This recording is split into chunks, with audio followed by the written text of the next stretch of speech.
This is Bill Ryan here from Project Camelot and Project Avalon, and it's 20th of February 2010, and it's my great privilege to be meeting again with Klaus Dona.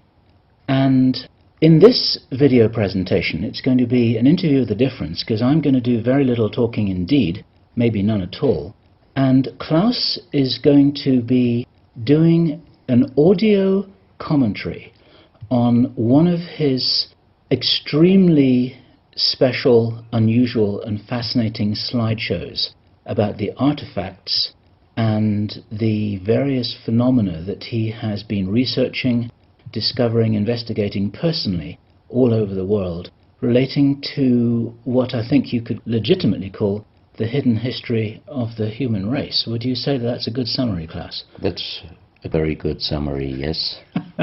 So I'm going to step back here, and what follows now, just kick back and enjoy this slide presentation, and Klaus is going to take you through his own journey. You can accompany him on his own journey through his own discoveries. And take it away, Klaus. What are we looking at here? I can see an array of pyramids. What's the significance? The significance is that you can find pyramids all over the world, on each continent, and the question is, when and who did build those pyramids? Why many of those pyramids all over the world are looking very, very similar? Another question is, did there really exist a global civilization? And I think many of our researchers are really telling us that once upon a long time a global civilization existed. But how many thousands of years ago, we don't know.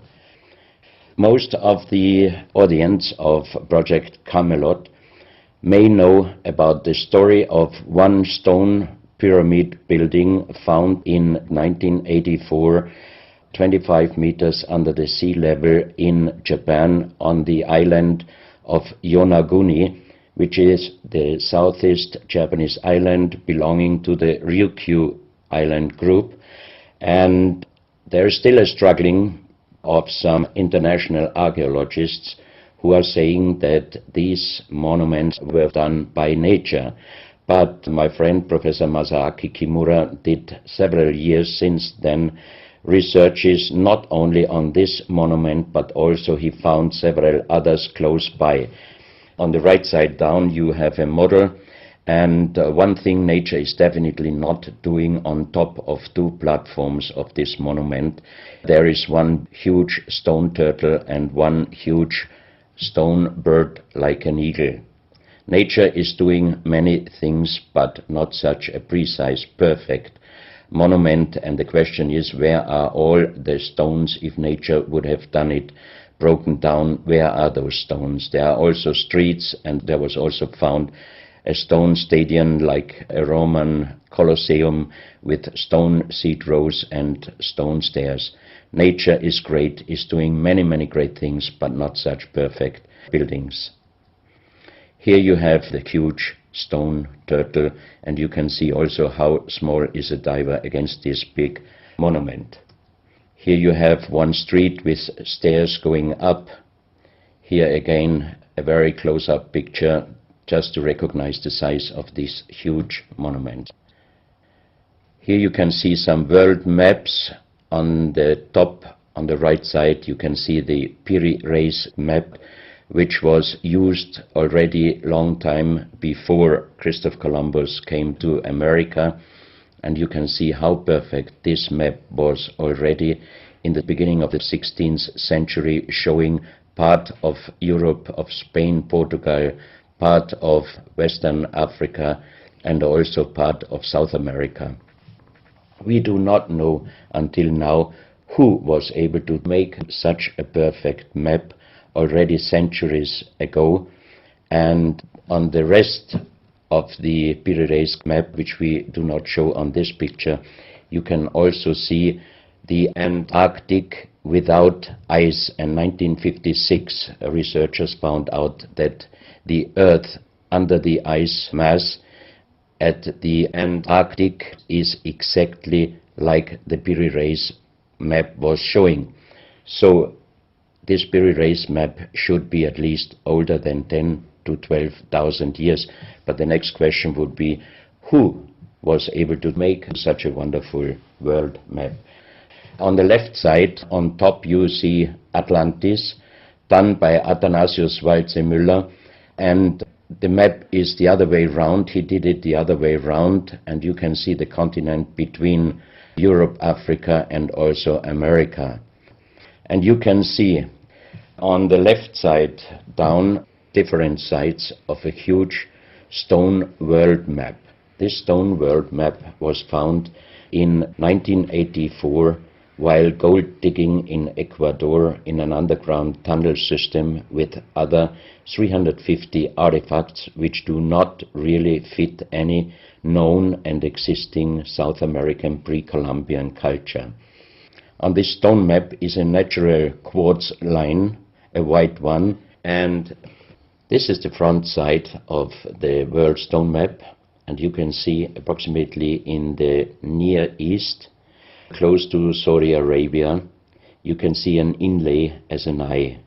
And from this eye to the right and to the left is a natural quartz line going on the right side over India, Thailand, and also there is a long island on the right side, which Professor Kimura's research gave him the statement that from the northeast Japanese island until far down after Taiwan, once there existed a huge continent.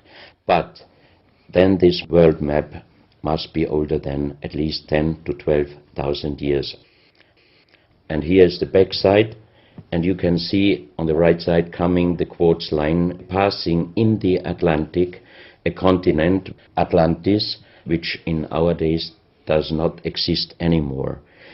Then the white line is crossing part of South America, and here you have a close-up, and you can exactly see the Bay of Guayaquil, an inlay going up to north, and a round inlay showing exactly the place where there were found those artifacts, and there is also the best quality water worldwide existing. One other very interesting artifact found on the same place in Ecuador is the so-called pyramid with the eye. The eye is an inlay. The stone is gray and white, and you have 13 steps, and it looks exactly like the pyramid with a shining eye on the $1 US. If you put this pyramid under black light, the eye is shining very strongly, and it looks really like an eye, but not real like a human eye. Here you have a close-up of the eye, and you can see the colors of the inlay. On the bottom of this pyramid, you have the inlay in little gold plates showing the Orion star constellation, and you have unknown writing. The translation of Professor Kurt Schildmann, who was the president of the German Linguistic Association, and he was perfect in more than 40 languages. He was able to translate this writing. He called it pre-Sanskrit because it is older than the oldest writing. And the translation of these 4 letters you can see here, his translation is the Son of the Creator comes. As we found the same writing on stones in certain countries like Ecuador, Colombia, Illinois, United States, Clausel, France, Malta in the Mediterranean, Turkmenistan, Australia, and in southern Calabria, Italy, just a few years ago. Always there are stones and ceramics, terracotta, with the same writing. That means this writing existed once worldwide, and that means there must have been a global civilization older than Sanskrit, older than 6,000 years. And Professor Schildmann also told me that this writing has a little similarity to the Indus writing and also to the Easter Island writing. And as he said, this is older than Sanskrit. He called this writing pre-Sanskrit. On this stone, you can see on the top the 2 eyes, and then you see the right hand holding the pyramid and putting the left hand on top of the pyramid. That means showing how to use this pyramid with the eye. On this stone you can see an encarving, sitting a man on a stone holding the pyramid exactly as it was shown on the artifact before. From his eyes are going rays out, and on the right side you see two bowed persons. On his head he has something like a small helmet, and from this helmet goes up like an antenna to a strange object over him. And here you have the photo of the discovered helmet. We could not yet make a metal research or checking what kind of metal was used, but you can see in the center of the helmet that something is missing, and that might have been this kind of antenna which was shown on the artifact before. Another very strange finding from the same place is one big jade cup and 12 little jade cups.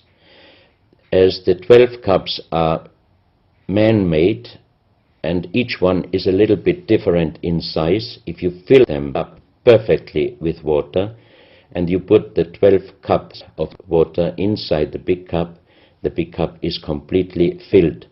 The next strange thing is that you can see on the little cups numbers which are looking like the Mayan numbers, but if you compare them with the Mayan numbers, you find out that there are some little differences.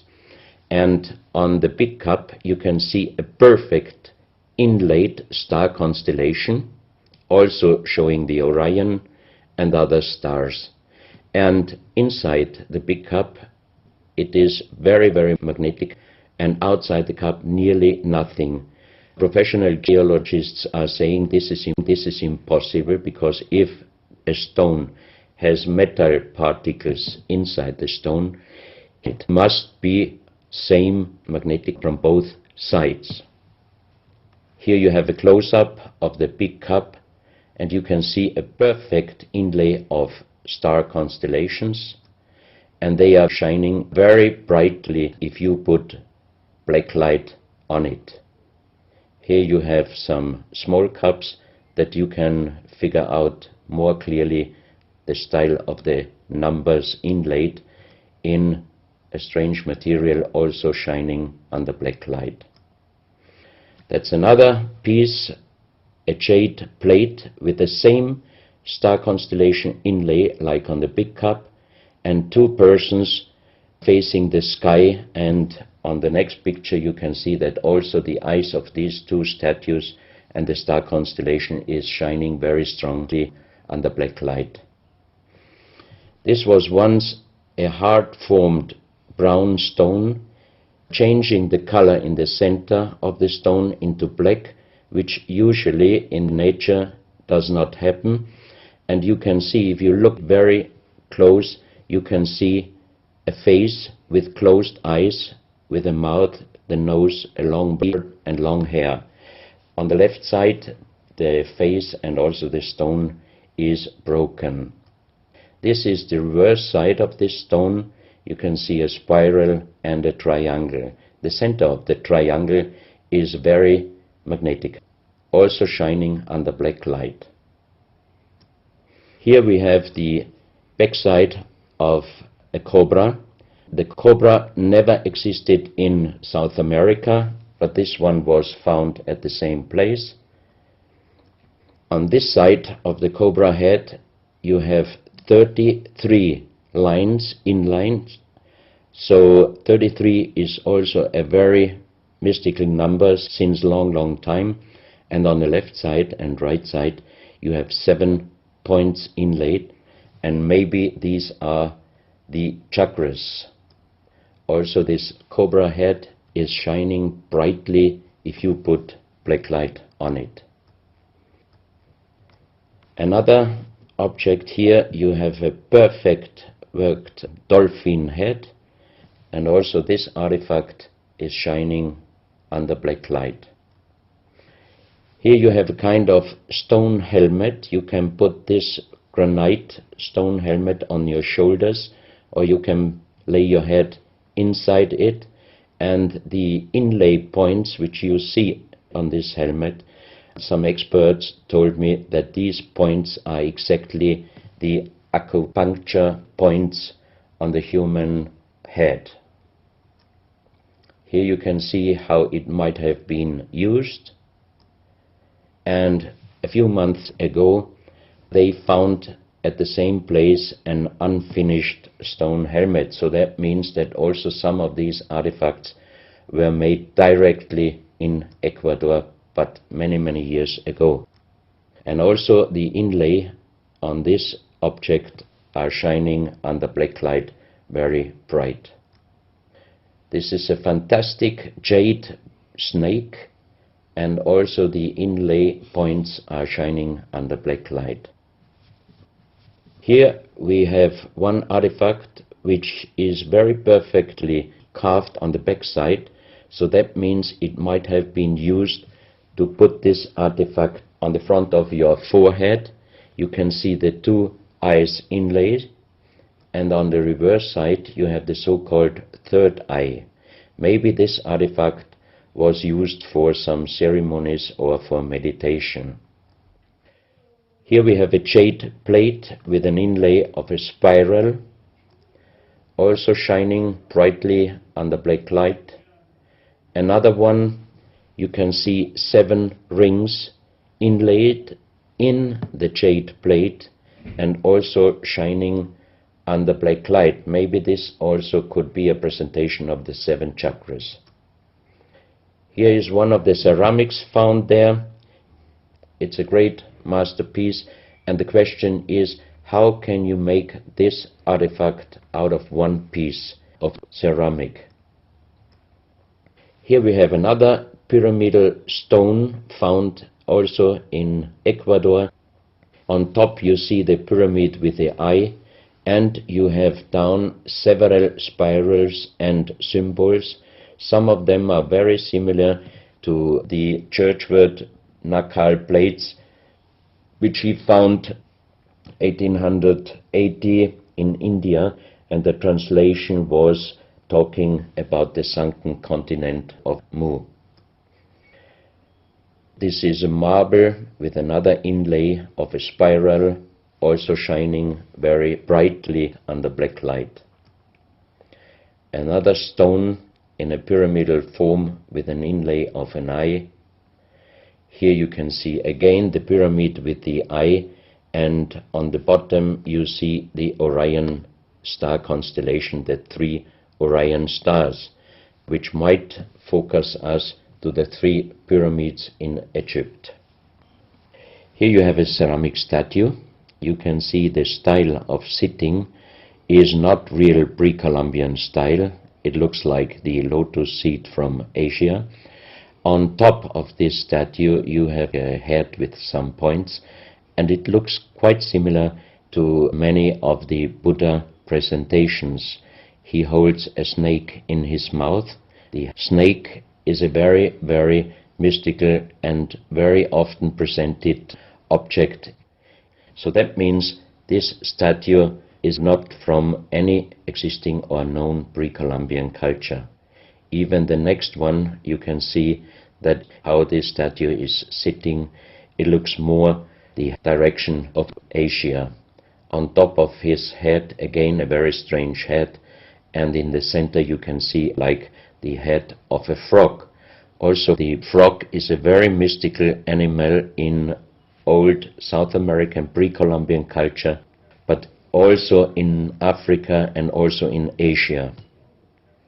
Here another ceramic statue holding a kind of plate in his left hand, and it looks also not really pre-Columbian culture. This is another very strange artifact holding a stick with a snake. Again we have the snake here, and the question is where and who this statue was done. This is a photo of the Altiplano in Bolivia. Archaeologists and researchers found out that at least before 4,000 years, there was happened a very big impact in Argentina, and the shock wave of this big impact destroyed many stone buildings in the Altiplano of Bolivia. You have here a picture of Pumapunku, a very strange place close to Tiahuanaco in Bolivia, and you see tons of stone plates with perfect work on it destroyed. Maybe this was the reaction to the big impact in Argentina. Here you have my friend Giancarlo Bonfanti, Italian researcher, in the center of the so-called Sun Gate in Tiahuanaco in Bolivia, and some researchers write that the figurines on top of this side of the Sun Gate are showing the Venus calendar. Here you have one of the big stone plates from Pumapunku, and you can see how perfect this stonework was done. And the question is, could you do such perfect work with simple tools? Close to this area, they found skeletons with a size of 2.6 meters. And the picture on the top shows you the skull of one of these skeletons, and it looks like it is deformed, but definitely these skulls are not deformed. They are natural style, like an egg. On this photo you see how strong the jaw of those skulls were. This is a front view, and the most interesting photo is this one, because you can see that the top of the skull does not have the 3 plates which we have as Homo sapiens, and that shows us that these skeletons are not Homo sapiens. What we might be able is doing a DNA check and an age dating on these skeletons, because we are very much wondering what kind of humans did exist long time ago and how long ago. On the next pictures I show you some artifacts found close by the real giants, and when I first time got this mask in my hands, I tried to look through the 2 eyes. At that time I didn't know that they were belonging to 2.6 meter skeletons, and I was just wondering, why did they make masks where you can only look out from one eye? But after knowing that those people were over 2.5 meters, I could imagine that their skull was of course bigger than our skull, and that's why these masks were for us oversized. That's another mask from Bolivia, another one with very wonderful encarving, many spirals and many symbols, which we also found in many other cultures. This is a very heavy stone figurine, and again here you can see on the top the head of a snake going down on his backside. This is the reverse side. You can see again the snake. So that means the snake must have been a very, very important animal in the past of our history. Here you can see a stone flute. The strange thing is that the vibration of the sound of these stone flutes is exactly the same as our brain waves. So that means maybe those flutes were used for meditation or for healing purposes. And each 2 holes are connected perfectly with each other. That means you can make perfect holes into this very, very hard stone, but how you connect with simple tools the 2 holes on the bottom, this would be even in our days a very difficult work to do. Because it's in the shape of a U and it curves round inside the stone. That's right. And with simple tools you are definitely not able to do such a work. And even the holes are very precise. This is the form of a boat, and you have 3 flute pipes at the end. Here you can see how perfectly they were made. This is another flute, very small. You can use it only with very soft blowing, and the sound is like the sound of the dolphins. This is an artifact where we do not have any idea for what purpose it was used. Now we are in Colombia. On the next few photos I show you very strange artifacts from Colombia in South America. The most famous industrial designer and architect in Colombia, Professor Jaime Gutierrez, is collecting strange artifacts from his country already since centuries. His most important piece is the so-called genetic disc. Here you can see a disc made out of lyddite, a very hard stone. It's nearly the same hardness as granite, but the structure of lyddite is like leaves, so it would be quite impossible to make the same disc in our days out of the same material.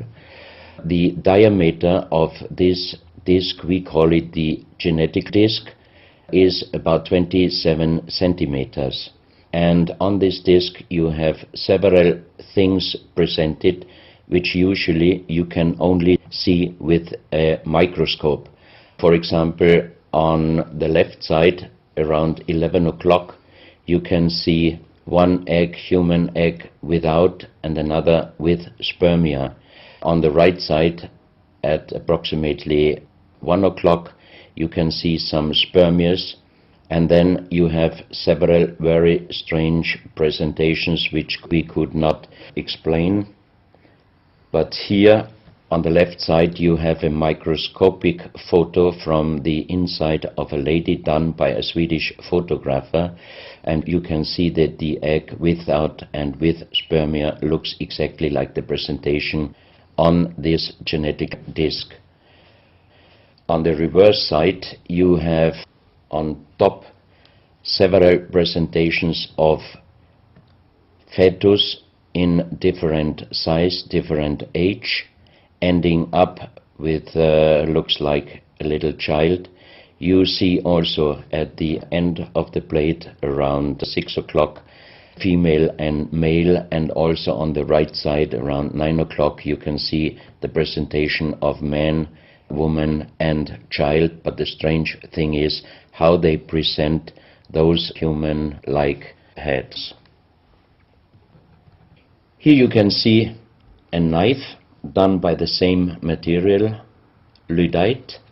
On top of the knife, on the handle, you have mother's head, beyond you have the child's head, and the umbilical cord is going around the neck of the child. So that means this knife would have been used to cut the umbilical cord, saving the child's life.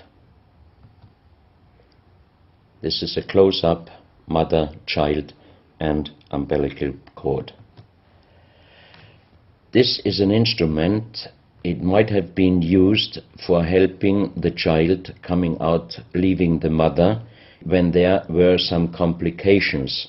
And it is also made out of the same material, lyddite.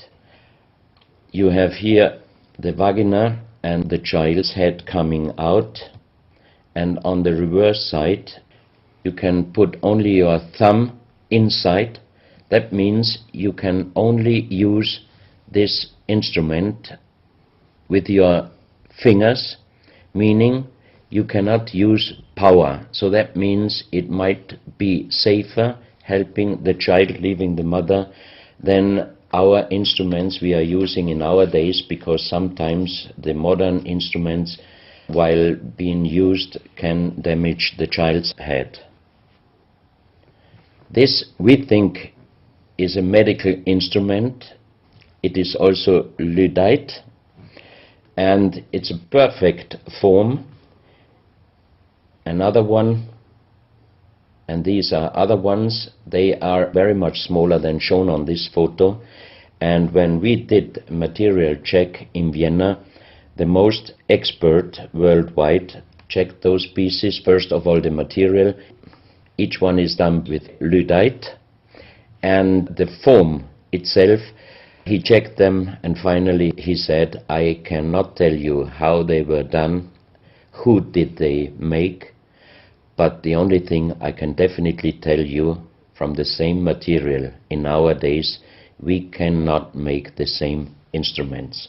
So how old they are we do not know, but as they were found in Colombia and they do not fit any existing pre-Columbian culture, we must consider that those artifacts are at least older than 6,000 years. But we cannot explain what kind of technology they did use to be able to make such instruments and such tools made with lyddite. You can see each piece fits exactly every kind of hand, never mind how big the size of the hand was. Each instrument, each tool fits exactly each hand which was using those instruments. This face looks a little bit like the Maui, the big stone statues from Easter Island. Here you have a close-up. This, in joking, I call it the dentist chair. Perfectly done, but again, same material, lyddite. And the strange question is, why, if they could make such perfect figurines out of this very difficult material, why did they show the human face always with big round eyes and a little nose and a big mouth? There is no real explanation possible. This is again one piece from Colombia, lyddite. On the front side you see the mother holding the baby, and on the back side you see the man with armors, most probably for hunting. This stone figurine was found in Colombia. It looks exactly like the Maui statues from Easter Islands, but it is only about 30 centimeters in size. This is another masterpiece of stonework. You have on both sides presented one bird, but if you look at the front side, you can see that the two birds presenting a face, and on the left side, between the bird's head and the wings, you see again this unknown writing which we found on stones from all over the world. This is the mother holding a child, very strange face, and it's a kind of jade material. This is another stone from Colombia showing an armadillo. On top of the armadillo you can see a strange face with long ear and two horns on top. On this artifact you can see a smiling face on top. You have two triangles on this side, and on the other side, on the right side, you have a face. Again, the animal face on the right side, and some unknown symbols. And on the bottom of this object you see an animal, looks like a crocodile. Now we are moving to Guinea, West Africa, very close to the border with Mali. They found on a huge granite mountain the half portrait of a lady done in granite stone, and the size of this statue from top of the head until the middle of the torso is exactly 150 meters. So this is a real big question. who might have been able to do such a huge granite half-portrait in a mountain at least 10 to 12,000 years ago, because the Italian geologist Professor Pittoni was on the spot. He did these photos and he checked the earth on the bottom of this mountain, and his calculation was that this stone monument must have been done at least 10 to 12,000 years ago. But then we have the real big question: who could have been able to do such a big stone monument? Even in our days it would be impossible, or at least it would cost so much money that it would never be able to do. And if you look at the close-up of the face, some experts told me that this face is not European, but also, of course, not black African. It must be either South American or Asian culture. But then again, we are at the point 10 to 12,000 years ago. It might be the civilization, the lost civilization from Atlantis. Close to this area in Sierra Leone, Professor Pittoni was in charge of diamond excavations. And as he heard in this area a legend about Allah was angry with some angels, and he put them into stone and throw them to the earth. He put the sky, also made it into stone and throw it to the earth, and he put the stars and threw them to the earth. The legend says that the sky, you can see on this stone, they call them sky stones, sky blue stones found in this area under the earth. And we did research in Vienna. This is definitely artificial stone. It's not a natural stone, and all the material could be found, but the only thing they could not inform us is what kind of color did they use to get this real sky blue color. The stone figurines found from 20 meters down to even 50 meters. Professor Pittoni always took some organic material from the finding place, and the age dating of those stone artifacts are from 2,500 years up to the oldest one, 17,000 years. Here you have a granite stone, so-called nomoli, stone nomoli, with very nice encarving. Here you have a man sitting on an elephant. As there are also the legends of giants all over Africa, you know how big is an elephant. It's a wonderful stonework. It's very hard and very heavy. There are also some artifacts showing half human or human with the head of a reptile, holding a kind of pot in their hand, and they could put something inside this pot, and also on top of several nomolis there is a hole for putting something inside, and most probably they were used for ceremonies. Here you have a kind of animal. It looks like a dinosaur, and when Professor Pittoni found this statue, it was making a strange noise. So he opened the statue, and they found inside the small black ball you can see on the bottom of the statue, and this was iron material. When we did the research on this artifact, and especially on this metal ball, next morning the professor called me and told me that somebody must have done a bad joke to me. I asked why. Because the result of the research was this metal material is chrome steel, and chrome steel was found first time at the beginning of the 20th century in Austria. That means it was impossible inside a statue with the age of approximately 17,000 years. But when I called immediately Professor Pittoni, he was laughing and he said, I'm a geologist. If a statue is making a strange sound, I do not open it just right away, but I did several X-rays, and you can see here on the right picture one of the X-ray photos, and you see that inside the closed statue already the round ball, the chrome steel ball, was existing.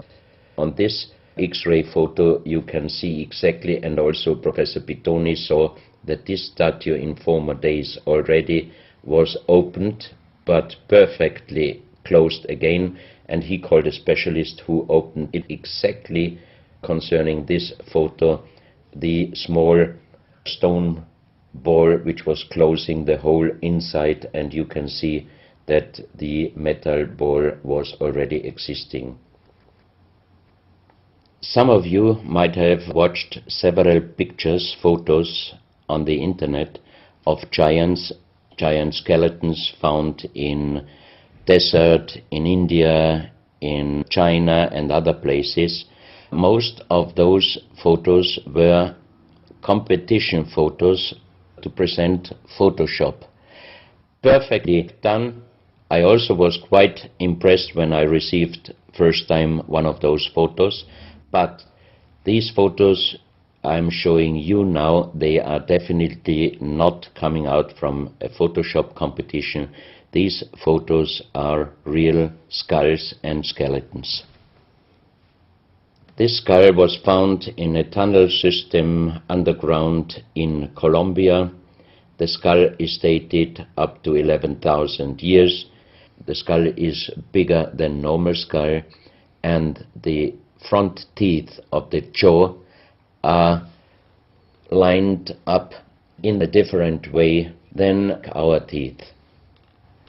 Something that occurs to me here is that there's a very strong, pronounced jaw. It's a very prominent jawline, very prominent chin.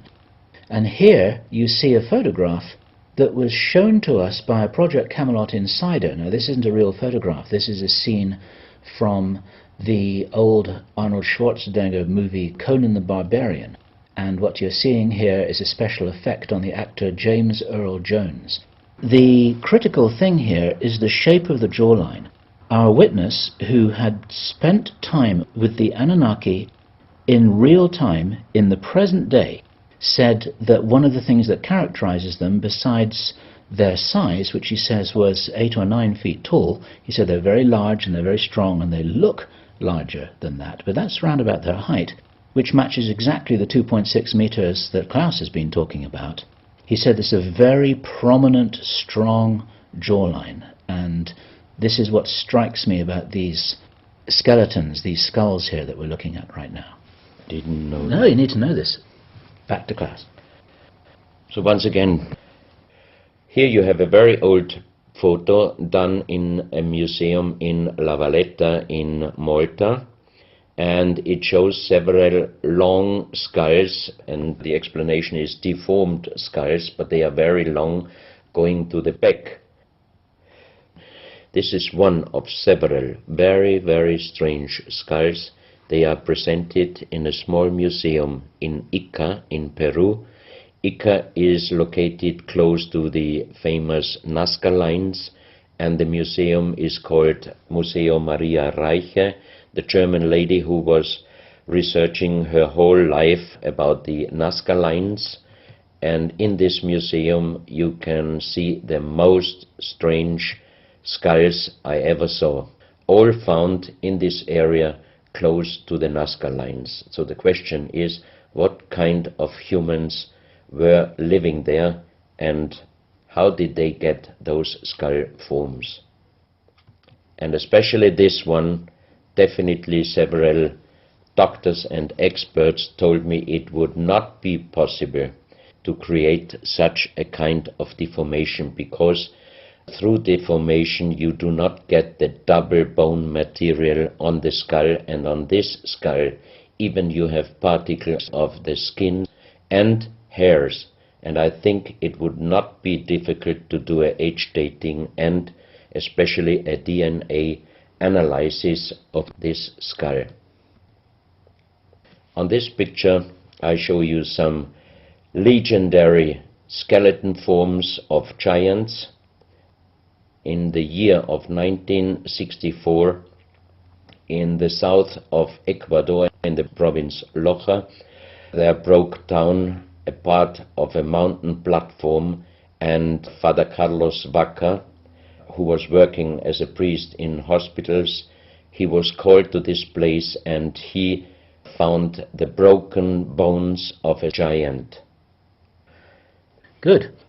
Well, Klaus, I asked you if you would take us on a journey, and for the last nearly an hour, I think it is, you've taken us on a fascinating journey, not only around the world, but through time, back as long ago as 17,000 years. And it's a real reminder of how little we know about what our history really is. These are important pieces of an important puzzle, and you're doing an enormous amount to raise people's awareness of what it is that we're not shown in many museums, what it is that we don't read in anthropological textbooks, and what it is that many university professors still refuse to recognize. And thank you so much for your part in helping to raise our own understanding of our history on planet Earth. Klaus, thank you.